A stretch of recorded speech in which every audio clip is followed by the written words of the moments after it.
यहीं पे आपका पहले ही सारा का सारा क्वेश्चन गलत हो गया। अगर आपने VF1 बराबर VF2 निकाल दिया तो होगा क्या, आपके ब्लेड एंगल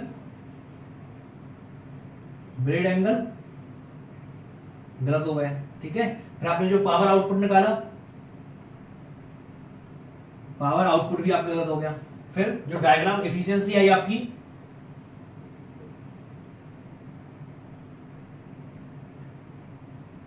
वो भी गलत हो गई। तो इसमें आपने पूरा मेहनत किया, सब कुछ पढ़ा, उसके बाद भी आपको कितने मार्क्स मिलेंगे, उसके बाद भी आपको कितने मार्क्स मिलेंगे,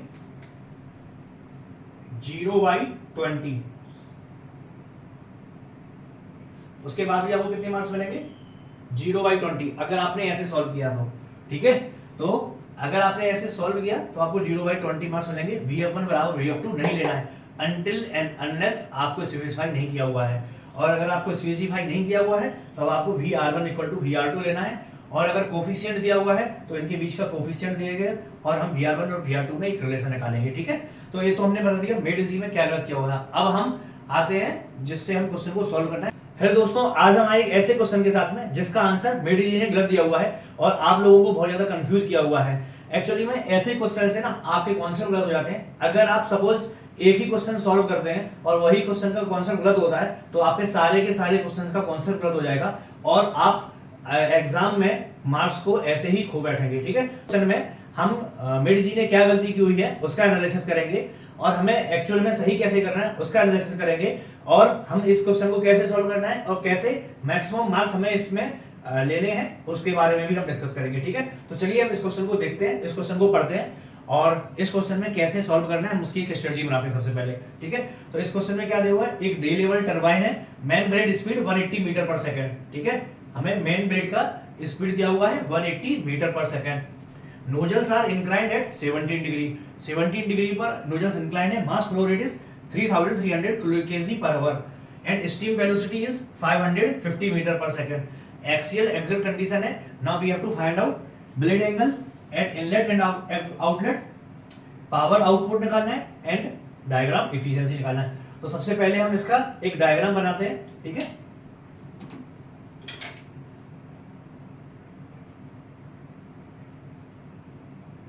मान के चलिए ये हमारी ब्लेड है और यहां पर हमारा नोजल है। ठीक है, नोजल का ये जेट है जिसकी वेलोसिटी कितनी है V1 और फाइनली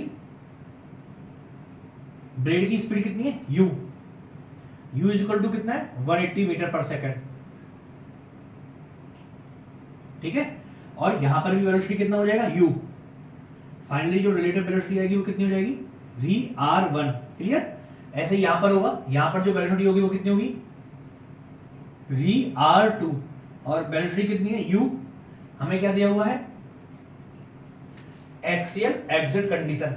एक्सियल एक्सिट कंडीशन का मतलब क्या हुआ, जो हमारी एक्सिट में एब्सोल्यूट वेलोसिटी है वो परपेंडिकुलर है। ठीक है, या इसको हम ऐसे समझ सकते हैं, सपोज दैट ये हमारी टरबाइन शाफ्ट है और हमारा एक टरबाइन का रोटर है जिसके ऊपर हमारी टरबाइन की ब्लेड्स लगी हुई है। ठीक है,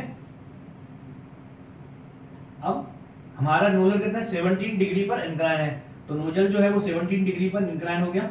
ठीक है, अब एक्सियल कंडीशन का मतलब क्या होगा, जो हमारी वेलोसिटी ब्लेड से निकल रही है वो एक्सियली एग्जिट कर रही है, मींस हमारी जो वेलोसिटी फाइनल V2 वो ऐसे एग्जिट कर रही है, तो एक्सियल एग्जिट कंडीशन इसको बोलते हैं V2। ठीक है, अभी हमें क्या फाइंड आउट करना है, हमें blade angle inlet and outlet पर फाइंड आउट करना है। मींस जो हमारा ब्लेड एंगल θ1 है वो निकालना है और θ2 है वो हमें निकालना है। क्लियर, नेक्स्ट क्या दिया हुआ है, पावर आउटपुट निकालना है। ठीक है, नेक्स्ट डायग्राम एफिशिएंसी निकालना है। ठीक है, तो चलिए अब हम इस क्वेश्चन को हम सॉल्व करते हैं। हम इस ये VR1 हो गया तो यहां पे क्या हो जाएगा, ये वाला क्या हो जाएगा VF1। ठीक है, ये क्या हो गया फ्लो वेलोसिटी। अभी मैंने ये क्यों लिखा हुआ है यहाँ पे उसके बारे में हम बात करते हैं। V2 बराबर क्या हो जाएगा VF2। अभी हम एक चीज और बता देते हैं आपको आपके नॉलेज के लिए, VF1 और VF2 एक्चुअली में क्या है, फ्लो वेलोसिटी है। फ्लो वेलोसिटी का मतलब क्या होता है, नाम से तो पता चल रहा है, means this velocity is responsible for flow across the blade. इसी के कारण फ्लो हो रहा है। अगर Vf1 बराबर में 0 हो जाएगा तो फ्लो अक्रॉस द ब्लेड्स होगा ही नहीं। क्लियर? अब फ्लो वेलोसिटी हो गया। नेक्स्ट क्या है हमारे पास में? फ्लो वेलोसिटी है। नेक्स्ट हमारे पास में है Vw1, जो भी मैंने ड्रा नहीं किया हुआ है। Vw1 क्या है? ऐसे ही होता है Vw2। यहां पर Vw2 नहीं है क्योंकि V2 किसी एंगल पर नहीं, एब्सोल्यूट वेलोसिटी। जो Vw1 या Vw2 है उसको क्या बोलते हैं? Whirl velocity. Whirl velocity. Whirl क्या है? बेसिकली अगर हम जो हमने टरबाइन का एक्सेस बनाया हुआ था, हम अगर टरबाइन का एक्सेस ये बना लें, ब्लेड्स हमारी ऐसी हैं, तो जो विल्ड वेलोसिटी है वो कैसी है? हॉरिजॉन्टल है। तो इसी हॉरिजॉन्टल कंपोनेंट के कारण क्या हो रहा है? जो टरबाइन शाफ्ट के ऊपर जो रोटर लगा हुआ है वो रोटेट कर रहा है इसी विल्ड वेलोसिटी के कारण। तो जो विल्ड वेलोसिटी है वो किसके लिए रिस्पॉन्सिबल है? रिस्पॉन्सिबल किसके लिए रिस्पॉन्सिबल? इसी से हमारा पावर जनरेट होता है, रिस्पॉन्सिबल फॉर पावर। और ये रिस्पॉन्सिबल किसके लिए? फ्लो के लिए, फ्लो अक्रॉस द ब्लेड के लिए। क्लियर? अगर हमारा Vw1 Vw2 0 हो जाएगा तो क्या हो जाएगा? हमारा जो पावर है वो होगा ही नहीं उसके अंदर। ब्लेड जो है, टरबाइन जो है वो कोई भी पावर जनरेट करेगा नहीं। ठीक है, तो हमें इतना समझ में आ गया। नेक्स्ट अब हम आगे बढ़ते हैं। सबसे पहले हम बात करेंगे मेडिजी में क्या गलत दिया हुआ है। ठीक है,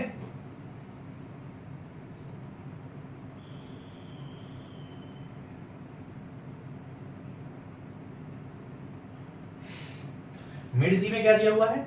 मेडिजी में Vf1 बराबर Vf2 मींस जो फ्लो वेलोसिटी है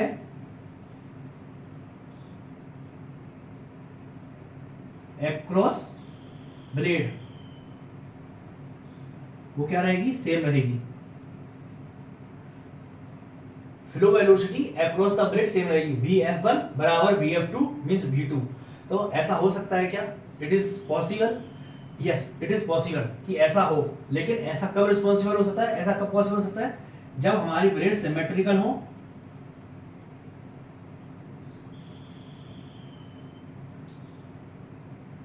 और क्वेश्चन में मेंशन हो,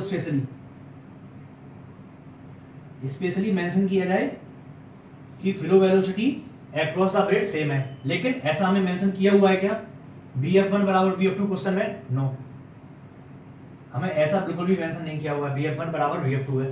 तो एक्चुअली में होता क्या है? अगर हमें कुछ भी मेंशन नहीं किया हुआ है तो हम रिलेटिव वेलोसिटी अक्रॉस ब्लेड या वेन, इसको हम इक्वल मानते हैं। मींस जो हमारी रिलेटिव वेलोसिटी इनलेट पर Vr1 है वो हमारे Vr2 के बराबर हो जाएगी। अगर हमें कुछ नहीं दिया हुआ है क्वेश्चन में तब हम रिलेटिव वेलोसिटी को सेम मानेंगे। क्यों मानेंगे? क्योंकि जो हमारी रिलेटिव वेलोसिटी है जो ब्लेड से होकर के निकल रही है वो through out the section, through out the blade same रहेगी। लेकिन ये कौन सा है? इंपल्स टरबाइन, इसलिए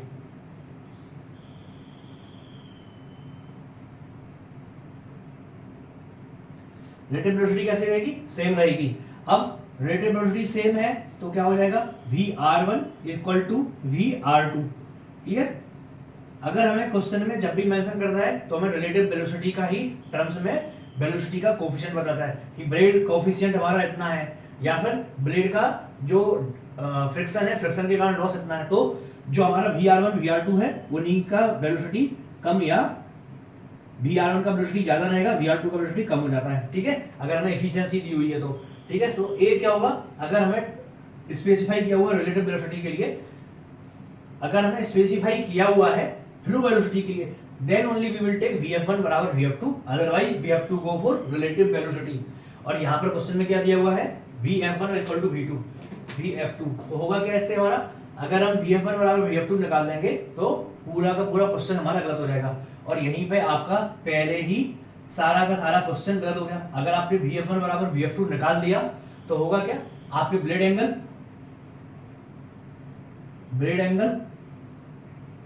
गलत हो गया। ठीक है, फिर आपने जो पावर आउटपुट निकाला, पावर आउटपुट भी आपका गलत हो गया। फिर जो डायग्राम एफिशिएंसी आई आपकी,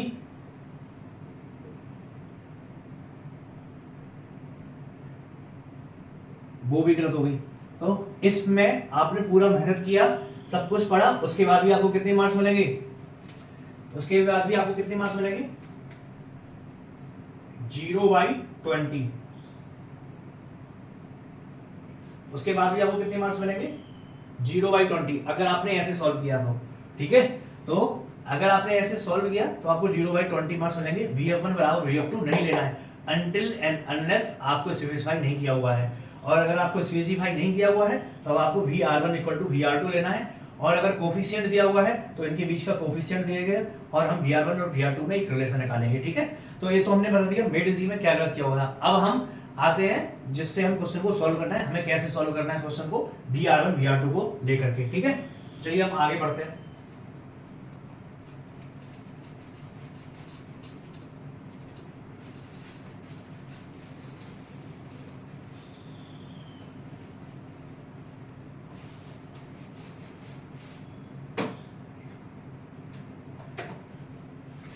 हमें क्या दिया हुआ है? U बराबर दिया हुआ है 180। ठीक है, U बराबर 180 दिया हुआ है। स्टीम वेलोसिटी दी हुई है ना V1 बराबर में 550। ठीक है, ये मीटर पर सेकंड में है। याद रखना हमें यूनिट हर जगह पर लिखना है, वरना हमारे मार्क्स वो काट सकता है और वो कुछ भी इंटरप्रेट कर सकता है जो भी एग्जामिनर है। ठीक है, उसको तो मौका चाहिए ना नंबर काटने का। तो V1 बराबर में लिख दिया, U बराबर में लिख दिया, और हमें क्या देगा? मास फ्लो रेट m डॉट। मास फ्लो रेट बराबर क्या है? 3300 kg पर हावर में। याद रखना इस चीज को, हावर में है। ठीक है, आपको क्वेश्चन में कुछ दिया हुआ है, आप यहाँ पर कुछ और भी ले सकते हैं। kg पर सेकंड में लिख दिया तो आपका आंसर पूरा का पूरा गलत हो जाएगा। ठीक है, अब हमें V1 दिया हुआ है और U दिया हुआ है। ठीक है, ये हमारा V1 है, ये हमारा कितना हो जाएगा? यहाँ से यहाँ तक U हो जाएगा। ठीक है, ऐसे यहाँ पर ये U हो गया हमारा, ये हमारा VR2 हो गया, ये हमारा VR1 है, ये वाला ये VR1 है, हमारा VF1 हो गया। ठीक है, अब हमें क्या क्या निकालना है? सबसे पहले हम क्या निकालते हैं? V1 के दो कंपोनेंट होंगे। हमें नोजल एंगल दिया हुआ है ना, नोजल एंगल 17 डिग्री है, ये हमारा नोजल एंगल 17 डिग्री है। तो हम दो कंपोनेंट निकालते हैं सबसे पहले V1 के। V1 के दो कंपोनेंट क्या हो जाएंगे? एक तो हो जाएगा VW1 बराबर क्या हो जाएगा? V1 cos 17 degree. क्लियर? और दूसरा क्या हो जाएगा? V1 sin 17 डिग्री बराबर VF1। ठीक है, तो सबसे पहले हम V1 बराबर निकाल लेते हैं।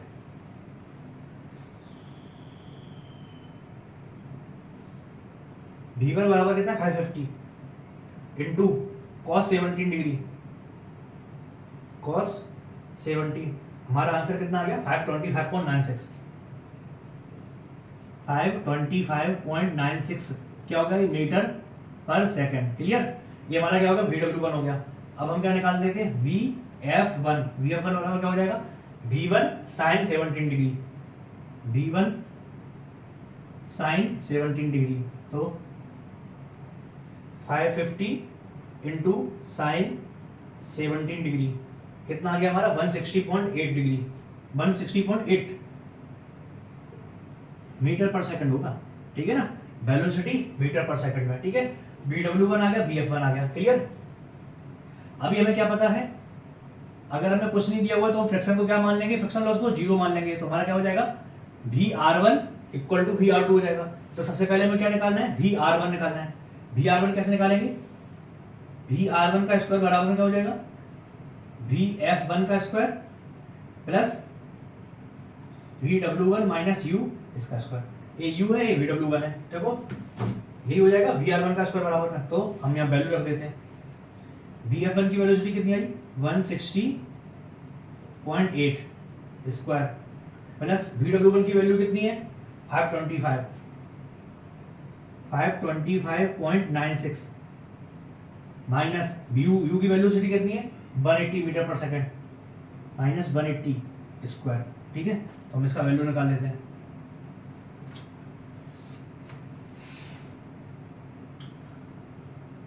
प्लस 525.96 माइनस 180 इसका स्क्वायर बराबर आ गया हमारा 145.546.388।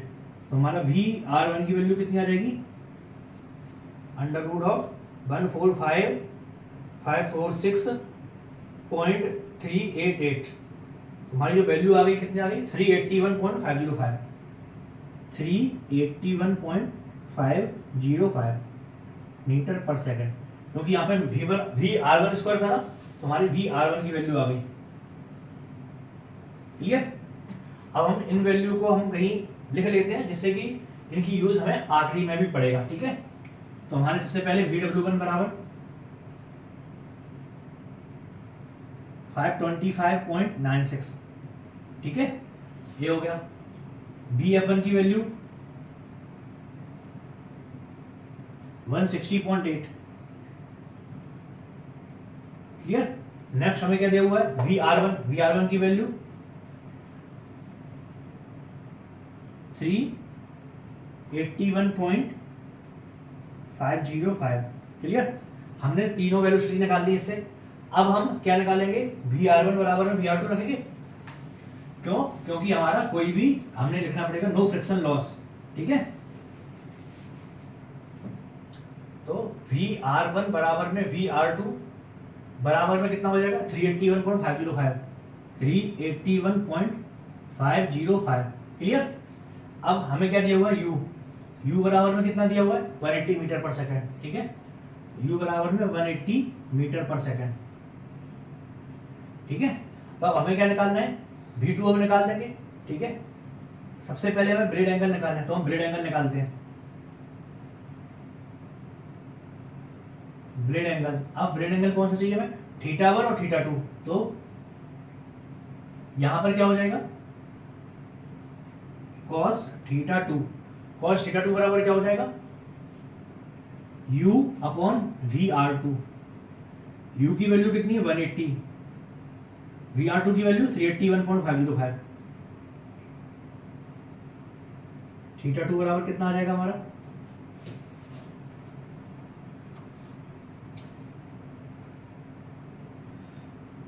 cos इनवर्स 180 डिवाइडेड बाई 381.505, जो हमारे cos इनवर्स की वैल्यू आई वो आई 61.84 डिग्री, क्लियर। तो हमारा क्या हो गया है θ2 की वैल्यू आ गई।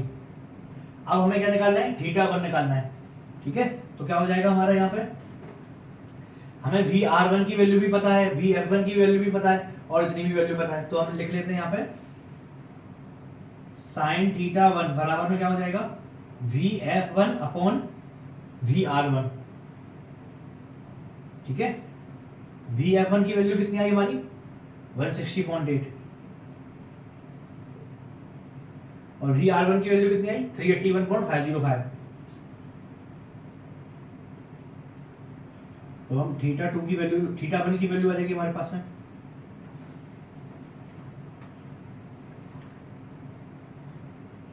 Sine inverse 160.8 divided by 381.505।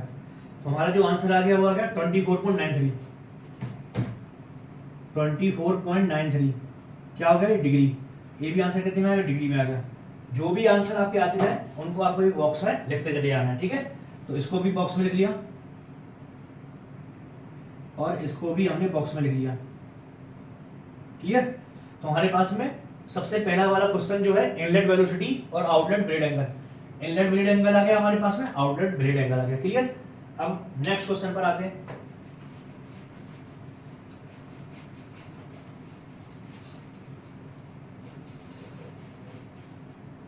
Next question हमसे क्या बोला है पावर आउटपुट, ठीक है। तो हम पावर आउटपुट लिखते हैं।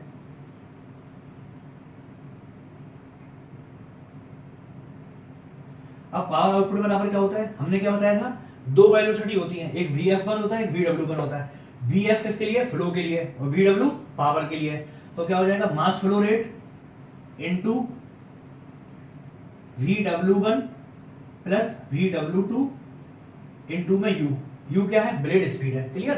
तो मास फ्लो रेट हमें पहले से दिया हुआ है, तो हमें हमारा आंसर इजी हो जाएगा। तो 3300, क्लियर। VW1 की वैल्यू हमने निकाल ही दी है 525.96। अब जो VW2 है, अगर हमारा V2 कुछ इंक्लाइन होता है ना, कुछ इंक्लाइन होता यहाँ पे, तो यहाँ ये वैल्यू जो होती है वो VW आती, लेकिन ये VW हॉरिजॉन्टल कंपोनेंट V2 का है ही नहीं। क्या हो जाएगा VW2 0 हो गया। U की वैल्यू कितनी हमारी 180, तो हमने 180 रख दिया। ठीक है, तो हमारा जो पावर आउटपुट आ गया फाइनली वो हम निकाल लेते हैं। अच्छा, ये जो है केजी पर हावर में है, तो हम पर सेकंड में बदल लें तो क्या हो जाएगा, डिवाइड बाई 3600 कर देंगे। ठीक है, 3300 इंटू 525.96 इंटू 180 डिवाइडेड बाई 3600, हमारा आंसर आ गया 86,783। 86,783.4। एक इसमें आएगा वाट में, पावर है ना, वाट में आ गया। अगर हम इसको किलोवाट में डेवलप कर लेंगे तो क्या हो जाएगा 86.783 किलोवाट। क्लियर, ये हमारा क्या आ गया, ये फाइनली हमारी पावर आ गया। ठीक है, हमने सेकंड क्वेश्चन भी क्लियर कर लिया। अब नेक्स्ट हमें क्या निकालना है, डायग्राम एफिशिएंसी। ठीक है, तो जो हमारा पावर आउटपुट है, अभी पावर आउटपुट आ गया, अब हमारा पावर इनपुट निकाल लेते हैं। पावर इनपुट में हमने कितनी पावर दी, जितनी भी काइनेटिक एनर्जी थी जेट के पास में वही होगी। तो काइनेटिक एनर्जी कितनी होगी 1/2 mv², m तो वही है 3300।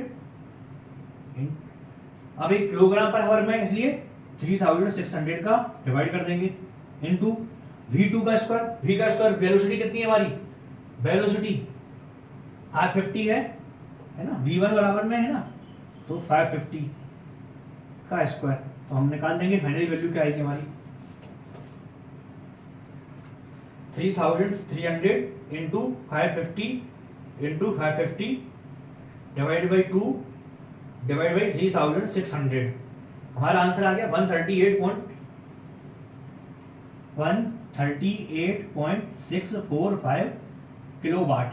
क्लियर, ये हमारा क्या आ गया, जो टोटल पावर आउटपुट थी वो हमने निकाल दी। क्लियर, पावर आउटपुट आ गई हमारी, सॉरी, ये हमारी टोटल क्या आ गया, पावर इनपुट बराबर 138 आ गया।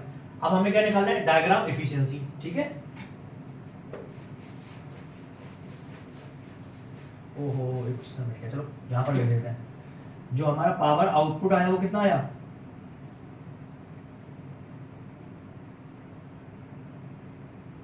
.783 किलोवाट।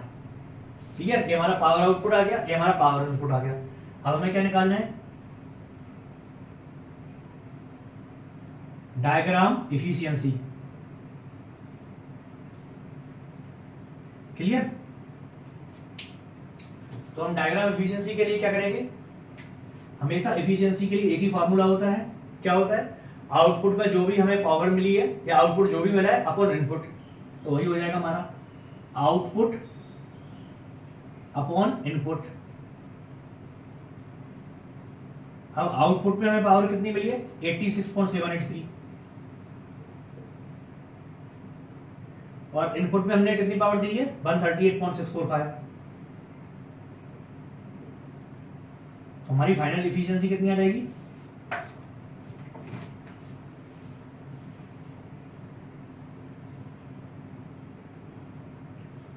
$86.783 divided by 138.645। तो हमारा जो आंसर आ गया वो आया 62.59। 62.59 ये क्या हो गया, परसेंटेज हो गया। क्लियर, तो हमने फाइनली तीनों चीजें हमने निकाल दी है। ठीक है, हमने एफिशिएंसी काउंट कर ली, ठीक है, हमने पावर आउटपुट निकाल दिया, ब्लेड इनलेट और आउटलेट एंगल निकाल दिया। ठीक है, तो होप आपको ये वीडियो बहुत अच्छे समझ में आया होगा, और आपको ये भी समझ में आया होगा मेड जी ने कहां पर गलती की हुई है, और आपको वो गलती नहीं करनी है। फ्लो वेलोसिटी जो है वो आपकी सेम नहीं रहेगी अनटिल एंड अनलेस आपको क्वेश्चन में नहीं दिया हुआ है। बाकी क्वेश्चन में आपको क्या मानना है, VR1 बराबर VR2, और हमें प्रिज्यूम्ड कंडीशन, एज्यूम्पशन हमें लिखना है कि ब्लेड का जो रिलेटिव वेलोसिटी है वो कांस्टेंट रहेगा, because there is no friction और नो देयर इज, जो जेट है वो ग्लाइड कर रहा है ब्लेड के ऊपर। क्लियर, तो आपका ये तीनों क्वेश्चन आपके सॉल्व हो गए। आपने हर एक क्वेश्चन को देख लिया, हर एक सेगमेंट्स को देख लिया, कैसे आपको क्वेश्चन को सॉल्व करना है। अगर आपको ये वीडियो बहुत अच्छे से समझ में आया और क्लियरली समझ में आया आपको कहाँ गलती नहीं करनी है, तो इस वीडियो को लाइक जरूर कीजिएगा और इस चैनल को सब्सक्राइब जरूर कीजिएगा। मिलते हैं नेक्स्ट वीडियो में।